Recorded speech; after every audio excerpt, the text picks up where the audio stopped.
Why do we not build race cars for the public? That's a question that we get all the time. And in today's edition of Motivational Monday, I'm going to tell you. So, Brad and I started this business out of passion. Love race cars, love building them. At the time, we didn't even have enough money to race our own car. So, we were really living out our dream through other people, right? So, going to work every day, building people what they wanted, and then got to watch them live out the things that they wanted to do with their dream. And I think a lot of you guys can relate to that. That race car represents a lot of your desires, where you want to be, where you want to go, and you put a lot of weight on that thing. You put a lot of weight on that car to be your stress reliever, bring you joy, all these things. And then what happens is when the race car breaks or you have a bad weekend, you have a really bad weekend because that race car has to do all these things for you. And if it doesn't, man, it sucks. So for us, we were in business about 4 years when this happened. And we got really good at building race cars. We partnered with the right people. We had the right customers. And man, there's a lot of people out there making the Tin Soldier brand look really good. And I think what a lot of people don't understand about building race cars is it's such a time commitment. So when you say yes to something, when you're building a complete car, that is a year of your time. Now, sometimes it can go a little faster, sometimes it can go a little better. And what I mean a year of your time is from the time that you plan with the customer to build it, you go through the whole deal, you build the whole car, you mock everything up, then it goes to paint, and then it comes back from paint and powder and all that stuff. And then you have this thing that you have to assemble. And then back then we were plumbing some of them. We never did the wiring, but like even with the paint guy, the wiring guy, all that, I am emotionally invested with all those people, right? You have to keep tabs on it. You have to do all this. Now, one time at year 4, we would have 12 to 17 cars in our shop with 5 guys working on it all the time. And you'd be like, well, why the heck did you have so many race cars? Well, when you're building them, not everything goes right. Sometimes you're waiting on parts. Sometimes, your customer, has an unexpected event happen in their life that now they can't pay you, or they're out of money for a little bit of a time. So really what we figured out is for every employee that you need to have 2 cars for them. So one car they're working on, and then if that goes south, they can work on this other one. And to make any money, you have to bill per guy. So, if your shop rate, back then I think our shop rate was like $85 an hour. You can't have 2 people working on a car for $85 an hour. That doesn't work. That's bad business. It's got to be per guy. So what ends up happening is you have all these scenarios and things that are holding you up. And then before you know it, you're out there tripping over cars and you got to make payroll and you got to do all this. It's an absolute mess. So I'm lucky. I don't really struggle with depression. I don't really struggle with seeing that the glass is half full. I think you guys probably have got to know me well enough over the years that you're like, yeah, Jason's a glass full kind of guy, right?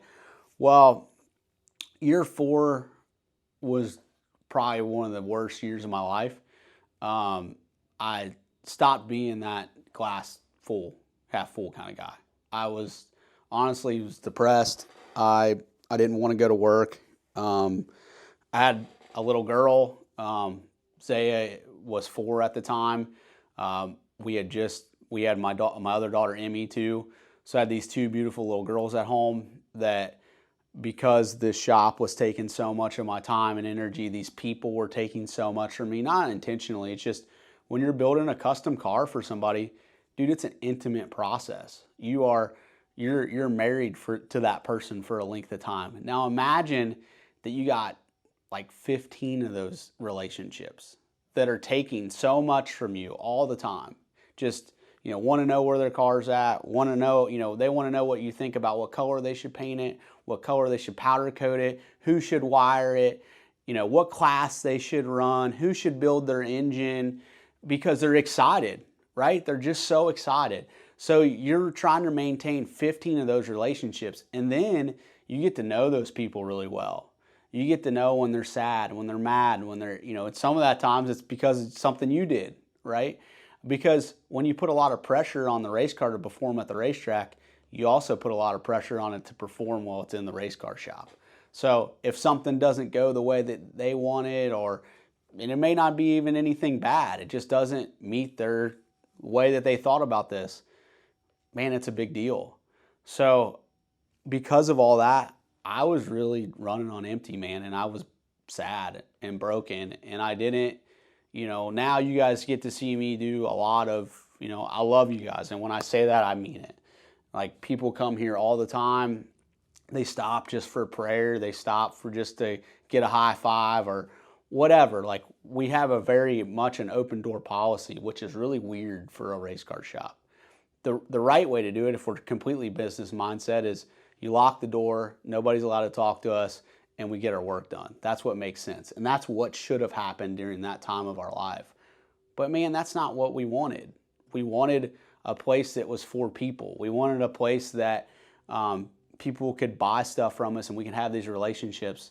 So we made the decision, that we're going to change what we know and what we're passionate about and go a different direction. And it was the best thing that we ever did.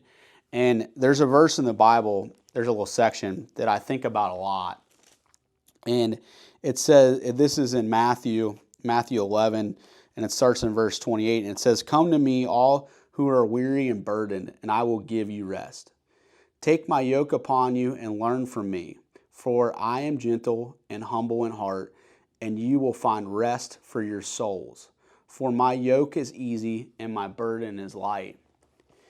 The yokes that I put around my neck in that time frame were heavy. And they didn't start out that way. It was, one yes, then two yeses, then three yeses, then four yeses. You know that if each car takes a year and you say yes 20 times, what's saying yes is 20 times, you can say yes. You can say yes to 20 things in one day. So if you say yes to 20 car builds in one day, which a crazy thing to think about is back then our phone would ring 20 times and each one of them would be someone wanting to build a car. That's a lot to think about.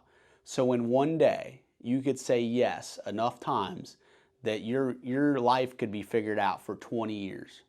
Think about that. That's a yes that means a lot. And that's a yoke that's really hard.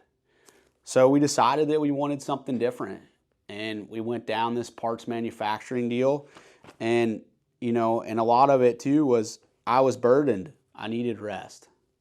The yoke that I had felt heavy, and I needed that gentle and humble in heart, and I needed to find rest for my soul. And I think people really overlook that a lot of times they just want rest, right? They get rest and they get their phone out and they start scrolling and looking at stuff. Man, that's not real rest. Rest for your soul feels different. And then at the end it says, "For my yoke is easy and my burden is light." And something to think about is in this life, it doesn't say that we're not going to have yokes. We have to go to work every day. We have to do things every day. We have to make responsible decisions and provide for our family. But the yokes that I had on me were honestly, I was going down a bad road just from the stress. And Brad and I decided we didn't want that no more. So we went down that parts manufacturing journey, which was hard. We had to rework our whole deal. And from the time that we said, we're not really going to take on public work anymore, that was in year 5. It actually took us 3 years to work ourselves out of the commitments that we made. So making that change, saying that we're going to do this, 3 more years. And then also trying to grow a parts business at the same time. You boys, you want to talk about stress. Like unreal. But now the fruit of that is we have all these awesome people that we get to hang out with every day. Our team is so fantastic. And it does suck. I know people get upset when we don't want to build their car, or they see us working on somebody else's car. Well, man, what I've took the power of the yes, right? I say yes to the things that we want to work on. Back then, I'll be honest with you, building race cars is the best job in the world, but it wasn't the best job for me at that time. I hated building race cars. I lost my passion. I lost all of it. Now, I have my passion back. The things that we say yes to are things that we really want to do. And we're so lucky that we don't even have to do those things. But we say yes to them because we want to. And we worked ourselves into that. And if you're listening to this and you feel like you're yoked, you feel like you're stuck, even if it's something that people would say like, man, how can you complain? You're getting to build race cars every day. It's a great job. But it was wrong for me at that point. It didn't work well. I didn't manage it well. I didn't do any of these things well. And what happened was a thing that sounds so good to the rest of the world, I hated. And you may have that thing. You may have the dream job that everybody else wants. You may have all these, the right house, the right wife, but because you're burdened and yoked in the wrong areas, you don't get to enjoy any of that. And that's where I was at, man. I missed the first 4 years of my daughter's life because I was just building race cars for people that a lot of times ended up selling them anyway. That hurts. Time is the only thing on this planet that we don't get more of. And I felt like I was wasting mine, that I wasn't making the best use of it. And I think we all can relate to that. We want money's whatever. And I know that a lot of times, man, that offends people, but that's truth. The time is what we don't get back. And I'm in a season of my life, and I never want to leave this season of I want to make the most of my time, and I want to choose who I spend my time with very wisely because I don't get more of it. And if you choose to buy parts from us, if you choose to support us anyway, I love that. Because now we get to talk to so many people every day, and we don't just get to tell them no. We actually do get to tell them yes, but it's with a part. It's with some way that we can help them. We help way more racers now than we did when we built cars, because now we get to talk to so many people and offer them a solution. We get to talk them through the race program, and we get to know them a little bit, and we get to have a really meaningful exchange. So tonight we're getting ready to do men's group. That's going to be here in a few hours. So I challenge you, man, come hang out with us. It's the first Monday of every month. It starts at 6:30. I always say you don't have to believe to belong, because I think a lot of these principles that we talk about, man, they're good principles, right? I believe that Jesus is king. If you're not there yet, that's cool, man. We're here to love you along the way. You never argue anybody into a loving relationship. You love them there. So give us a chance to let us love on you. First Monday of every month starts at 6:30. And I hope this explains some things, and I hope you get something out of it. When you say yes, remember what it carries. And when you say no, I'm still not that great at saying no. I'm learning to be better. But the better that I get at saying no, the more that I get to protect my time. And when you say yes to something, you're actually saying no to something else. And for that 5 years or whatever building race cars, I was saying no to my family a lot. I get to say yes to them a lot more than if I was building cars. So I hope that makes sense, and I hope you get something out of it. We love you. We'll see you on the next one.